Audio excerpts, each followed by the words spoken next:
இன்னைக்கு தேதியில பெருசா விவசாயம் பண்ணணும் அப்படின்னா நமக்கு அதை தாண்டி பெரிய விதமான பிரச்சனைகளும் இருக்கு அப்படின்னு ஒரு லிஸ்ட் போட்டோன்னு வச்சுக்கோங்க. என்னென்ன பிரச்சனை இருக்குன்னு. ஃபர்ஸ்ட் முக்கியமான பிரச்சனை தண்ணி பிரச்சனை. என்னோட நிலத்துல பெரிய அளவில் தண்ணீர் வர்றது கிடையாது. மழை இன்னைக்கு தேதியில பெருசா பெய்யுறது கிடையாது. வெயில் மட்டும்தான் அடிச்சிட்டு இருக்கு. அப்படி இருக்கிறப்ப நான் எப்படி விவசாயம் பண்ண முடியும் அப்படிங்கிற ஒரு முக்கியமான பிரச்சனை நம்ம எல்லாரோட மைண்ட்லயும் வரும். எனது இந்த பர்டிகுலரான ஒரு பொருளை நம்ம விவசாயம் பண்ணி எடுக்கிறதுக்கு பெரிய அளவில் தண்ணி தேவைப்படாது, பெரிய அளவில் மண் தேவையில்ல, பெரிய அளவில் செலவும் ஆகாதா, ரொம்ப சூப்பராக இருக்கே, நானும் களத்தில் இறங்கி பார்த்துடலாமோ அப்படிங்கிற ஒரு சந்தேகம் இருக்கும். இப்போ இந்த வீடியோவை நீங்கள் ஸ்கிப் பண்ணாமல் ஃபுல்லாக பார்த்தீங்கன்னா சந்தேகமே தேவையில்ல.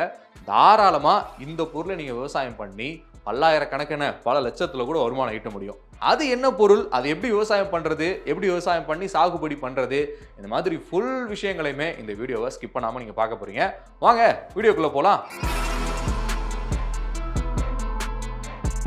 Welcome to Freedom of Farming Tamil. நான் தான் உங்கள் சூர்யா வந்திருக்கிறேன். நம்மளுடைய ஃப்ரீடம் ஆப் ஃபார்மிங் தமிழ் சேனலில் இதுக்கு முன்னாடி எத்தனையோ விதமான வேளாண் சார்ந்த விஷயங்கள் உங்களுக்கு வீடியோஸாக பதிவு பண்ணியிருக்கிறோம். ஸோ மறக்காமல் அது எல்லாத்தையுமே நீங்கள் பார்த்து வேளாணில் எப்படி அடுத்தடுத்த கட்ட நிலைக்கு போகிறது அப்படிங்கிறத தெளிவாக ஒரு திட்டமிடுங்க.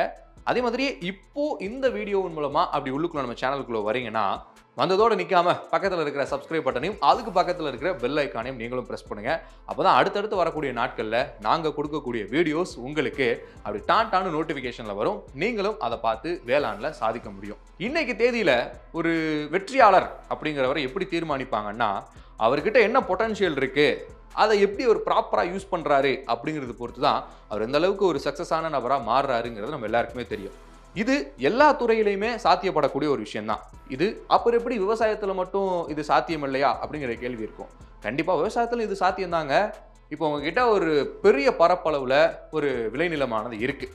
ஆனால் அங்கே போதுமான தண்ணீர் வசதி இல்லை, வெயில் அதிக அளவில் அடிக்குது. அப்படி இருக்கிறப்போ நான் அதில் போயிட்டு என்ன பயிரை சாகுபடி பண்ண முடியும் அப்படிங்கிற கேள்வி இருக்கும். ஆனால் நீங்கள் என்ன ஒரு வகையான ஒரு மண் நிலம் வச்சுருந்தாலும் சரி, அதில் இந்த சர்க்கரை வள்ளி கிழங்கு ஸ்வீட் பொட்டேட்டோ ரொம்பவே சூப்பரான விளைச்சலை கொடுக்கும் அப்படிங்கிறதுமே சொல்கிறாங்க. ஏன்னா இந்த சர்க்கரைவள்ளி கிழங்குக்கு பெருசாக தண்ணீர் அதிக அளவில் தேவைப்படாது. அதே மாதிரியே நீங்கள் என்ன ஒரு மண் வச்சுருந்தாலும் அதில் இது விளையுமா விளையாதாங்கிற கேள்வியே தேவையில்லை. எந்த மண் வச்சுருந்தாலும் தாராளமாக விளையும். இன்னொரு முக்கியமான விஷயம் என்னென்னா, இதை பராமரிக்கிறதுக்கு பெருசாக வேலையாட்கள் தேவையில்லை. அதே மாதிரியே பெரிய அளவில் நீங்கள் முதலீடும் செய்கிறதுக்கு தேவையில்லை. ஏன்னா சர்க்கரைவள்ளி கிழங்கை நீங்கள் விளைய வச்சு சாகுபடி பண்ணதுக்கு அப்புறமா உங்களுக்கு லட்சக்கணக்கான லாபங்கள் வரும். இதன் மூலமாக நீங்கள் சர்க்கரைவள்ளி கிழங்கை தாராளமாக உங்களுடைய அப்படி காலியாக இருக்கிற விளைநிலத்தில் பயங்கரமாக அப்படி பயிரிட்டு விளைச்சல் பார்க்க முடியும். சரி, இந்த சர்க்கரைவள்ளி கிழங்கை எப்படி விதைக்க முடியும், இதுக்கு ஏதாவது ப்ராசஸ் எல்லாம் இருக்கா அப்படிங்கிற கேள்வி இருக்கும். ஸோ அந்த ப்ராசஸ் சொல்கிறேன். இந்த சர்க்கரைவள்ளி கிழங்கு பொதுவாக கொடியாக தான் வளரும், அதுவும் பூமிக்கு அடியில் தான் வளரும்.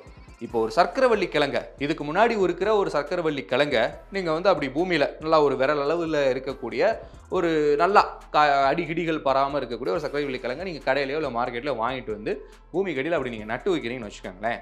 அதுலேருந்து 3வது நாள் வேர்கள் வளர ஆரம்பிக்கும்.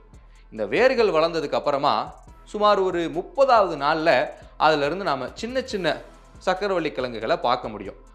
அதே மாதிரி இந்த 3வது நாள்லேருந்து 30வது நாள் வரைக்கும் இருக்கக்கூடிய இந்த லாங் கேப்பில் நடுவில் இருக்கக்கூடிய 15வது நாள்லையே இந்த செடிக்கு வெளியில், இந்த கொடிக்கு வெளியில் நீங்கள் களைகள் இருக்கிறத பார்க்க முடியும். களைகள் இருந்துச்சு அப்படின்னாலே உள்ள ஆட்டோமேட்டிக்காக வளர ஆரம்பிச்சிருச்சு அப்படிங்கிறதான் அர்த்தம். அதனால் இந்த களைகளெல்லாம் நீங்கள் 15வது நாள்லேயே அகற்றிடலாம். நான் சொன்ன மாதிரி 30வது நாளில் அது சின்ன சின்ன கிழங்குகளாக அப்படி உருமாற ஆரம்பிக்கும். கரெக்டாக 60வது நாள் நம்மளுடைய விரல் இருக்குல்ல, கையில் இருக்கக்கூடிய விரல் அளவுக்கு சர்க்கரைவள்ளி கிழங்கு அதனுடைய வளர்ச்சியை நமக்கு கண்கூடாக காமிக்கும். அதுக்கப்புறம் என்ன, கரெக்டாக 90வது நாளில் நீங்கள் அதை சாகுபடி பண்ணிடலாம். ஏன் 90வது நாள் அப்படிங்கிறத நான் குறிப்பிட்டு சொல்கிறேன்னா, பொதுவாக ஒரு சர்க்கரைவள்ளி கிழங்கு தன்னுடைய விளைச்சலை கொடுக்கறதுக்கு ஆயுள் காலமே 3 மாதம்தான். அதாவது வெறும் 90 நாட்கள் மட்டும் நீங்கள் உழவு செஞ்சால் மட்டும் போதும். அதுவும் இந்த சர்க்கரைவள்ளி கிழங்கு ரொம்ப அபரிவிதமான வளர்ச்சியை கொடுக்கணும் அப்படிங்கிறதுக்கு பெரிய அளவில் தண்ணி தேவைப்படுமே, அப்போ நான் என்ன பண்ணுறது அப்படின்னு நீங்கள் கேட்பீங்க. அதுதான் தேவையில்லை.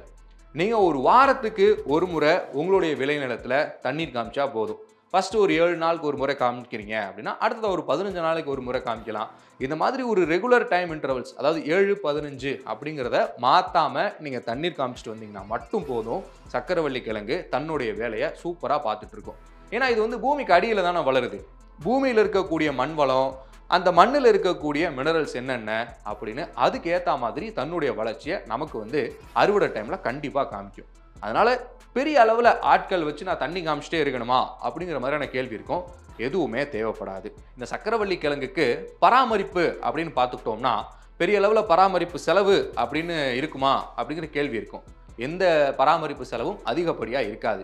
நீங்கள் யூஸ்வலாக உங்களுடைய வயலுக்கு போடுற உரங்கள், பேசிக்காக நம்மளுடைய வயலுக்கு தெளிக்கக்கூடிய உரங்கள், இதையே நீங்கள் போடலாம். அதே மாதிரியே இயற்கை மண்புழு உரம், இதை வந்து நீங்கள் தாராளமாக உங்களுடைய சக்கரவள்ளி கிழங்கினுடைய வளர்ச்சிக்கு தாராளமாக கொடுக்கலாம். பொதுவாக அந்த சக்கரவள்ளி கிழங்குல எத்தனை வெரைட்டிஸ் இருக்குது அப்படின்னு உங்களுக்கு தெரியுமா?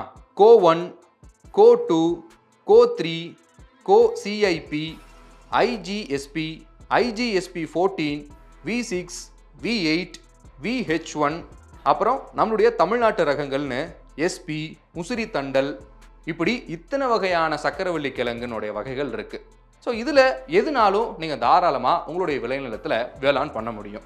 இந்த சக்கரவள்ளி கிழங்குக்கு ஏற்ற பூமி எது நம்முடைய தமிழகத்தில் அப்படின்னு பார்த்துக்கிட்டிங்கன்னா திருப்பூர், திருவண்ணாமலை, தருமபுரி, நாமக்கல், இந்த மாவட்டத்தில் இருக்கக்கூடிய மண்வளம் சக்கரவள்ளி கிழங்கு வளர்றதுக்கு ரொம்பவே ஏதுவான ஒரு மண்வளம் நிறைந்த ஒரு பூமி அப்படிங்கிறதையும் சொல்கிறாங்க. அதனால் இந்த பகுதியில் இருக்கக்கூடிய மக்கள் தாராளமாக சக்கரவள்ளி கிழங்கை நீங்கள் வந்து விளைச்சல் பண்ணலாம். இப்போ உங்ககிட்ட ஒரு 7 சென்ட் அளவில் ஒரு விளைநிலமானது சும்மா இருக்குது அப்படின்னா அதில் நீங்கள் வெறும் 15,000 20,000 ரூபாய் மட்டும் செலவு பண்ணி சக்கரவள்ளி கிழங்கை அப்படி நீங்கள் விதைச்சா மட்டும் போதும். அடுத்த ஒரு 3 மாதத்தினுடைய முடிவு, அதாவது 90 நாட்களுக்கு அப்புறமா நீங்கள் தாராளமாக 50,000 60,000 வரைக்கும் லாபம் பார்க்க முடியும். ஒரு 3 மாதத்துக்குள்ளேயே இந்த ஒரு வருமானம்னா அடுத்தடுத்து நீங்கள் இந்த காலத்தினுடைய தட்பவெட்ப சூழலுக்கு ஏற்ற மாதிரி சக்கரவள்ளி கிழங்கை தாராளமாக சாகுபடி பண்ணலாம். ஸோ இந்த ஒரு சக்கரவள்ளி கிழங்கை விதைச்சு நீங்கள் விளைச்சல் எடுக்கிறதுக்கு பெரிய அளவில் தண்ணீர் தேவைப்படாது, பெரிய அளவில் ஆட்கள், அதாவது அதை மெயின்டைன் பண்ணுறதுக்கு ஆட்கள் தேவைப்படாது. இன்னொன்று ஒரு முக்கியமான விஷயம் என்னென்னா மெயின்டெனன்ஸ் காஸ்ட் ரொம்ப ரொம்ப கம்மி. சரி, சக்கரவள்ளி கிழங்கை பெரிய அளவில் நம்ம விவசாய நிலத்தில் மட்டும்தான் வேளாண் பண்ண முடியுமா அப்படிங்கிற கேள்வி இருக்கும். அதுதான் கிடையாது. உங்களுடைய மாடி தோட்டங்களில் கூட நீங்கள் தாராளமாக சக்கரவள்ளி கிழங்கை விளைச்சல் பார்க்கலாம். நம்மளுடைய பேக் இருக்குல்ல, அதாவது இந்த சாண்ட் பேக், மண்ணை அழகாக கொட்டி பேக் ஒன்று ரெடி பண்ணியிருப்போம் இல்லையா, அதில் நீங்கள் கடையில் இருந்தோ மார்க்கெட்டில் இருந்தோ வாங்கிட்டு வரக்கூடிய ஒரு சக்கரவள்ளி கிழங்கு, நம்மளுடைய விரல் அளவு இருக்கக்கூடிய சக்கரவள்ளி கிழங்கை அந்த மண்ணில் நீங்கள் விதைச்சா மட்டும் போதும். அதிலிருந்து கரெக்டாக அது ப்ராப்பராக தன்னுடைய விதைகள்லாம் அப்படி எக்ஸ்டெண்ட் பண்ணி ஒரு சூப்பரான ஒரு சக்கரவள்ளி கிழங்கா அது மாறி வரும். இன்னொன்று என்னென்னா 6 to 8 மணி நேரம் சூரிய வெளிச்சம் வீட்டில் வளர்க்கக்கூடிய சக்கரவள்ளி கிழங்குக்கு தேவை. ஏன்னா பொதுவாக இந்த ஷெட்டெல்லாம் அமைச்சு நிறையா பேர் டெரஸ் ஃபார்மிங்லாம் பண்ணிகிட்டு இருப்போம். அப்படி இருக்கும்போது அதுக்கேற்ற மாதிரி வெயில் எங்கெங்கே விழுதோ அந்த இடத்துல நீங்கள் சக்கரவள்ளி கிழங்கை வச்சா போதும். இப்போ நீங்கள் வந்து ஓப்பன் டெரஸில் தான் டெரஸ் கார்டன் வச்சுருக்கிறீங்கன்னா தாராளமாக சக்கரவள்ளி கிழங்கை விதைக்கலாம் உங்களுடைய வீட்டு மாடி தோட்டத்தில். ஸோ இந்த ஒரு வீடியோ நீங்கள் சக்கரவள்ளி கிழங்கை வேளாண் நிலத்தில் விதைச்சு எப்படி லாபம் பார்க்கலாம் அப்படிங்கிறத பற்றியும் தெரிஞ்சிருப்பீங்க. அதே மாதிரி உங்களுடைய டெரஸ் கார்டன், வீட்டில் இருக்கக்கூடிய மாடி தோட்டத்தில் எப்படி விளைய வைக்கிறதோ அப்படிங்கிறத பற்றியுமே தெரிஞ்சிருப்பீங்க. ஸோ நம்மளுடைய ஃப்ரீடம் ஆப் ஃபார்மிங் தமிழ் சேனலை மறக்காமல் சப்ஸ்கிரைப் பண்ணிக்கோங்க. இதே மாதிரியே நம்மளுடைய வீடியோவினுடைய டிஸ்கிரிப்ஷனில் நம்ம ஃப்ரீடம் ஆப்பினுடைய லிங்க்கும் இருக்குது. ஸோ மறக்காமல் அதையும் டச் பண்ணி ஃப்ரீடம் ஆப்பையும் டவுன்லோட் பண்ணுங்கள். ஏன்னா நீங்கள் வாழ்க்கையில் அடுத்தடுத்த கட்ட நகர்வுக்கு போகணும் இல்லையா, பர்சனல் ஃபினான்ஸ் சம்மந்தமாக, பிஸ்னஸ் சம்மந்தமாக, ஃபார்மிங் சம்மந்தமாக உங்களுக்கு பல கேள்விகள் இருக்கும். ஸோ இந்த துறையிலலாம் சாதிக்கணும், இதெல்லாம் அடிப்படையாக வச்சு நான் சாதிக்கணும் அப்படின்னு நினச்சிங்கன்னா நம்மளுடைய ஃப்ரீடம் ஆப்பை தாராளமாக போய் விசிட் பண்ணுங்கள். அங்கே 950க்கும் மேலே கோர்சஸ் இருக்குது. ஸோ நீங்களும் வாழ்க்கையில் முன்னேறதுக்கு நம்மளுடைய ஃப்ரீடம் ஆப் உங்களுக்கு ரொம்பவே உறுதுணையாக இருக்கும். ஸோ அடுத்த ஒரு சூப்பரான வீடியோவில் உங்களை வந்து சந்திக்கிறதுக்கு முன்னாடி ஒரு குட்டி டாடா பாபாயோடு கிளம்பிக்கிறது நான் உங்கள் சூர்யா. பாய், டேக் கேர்.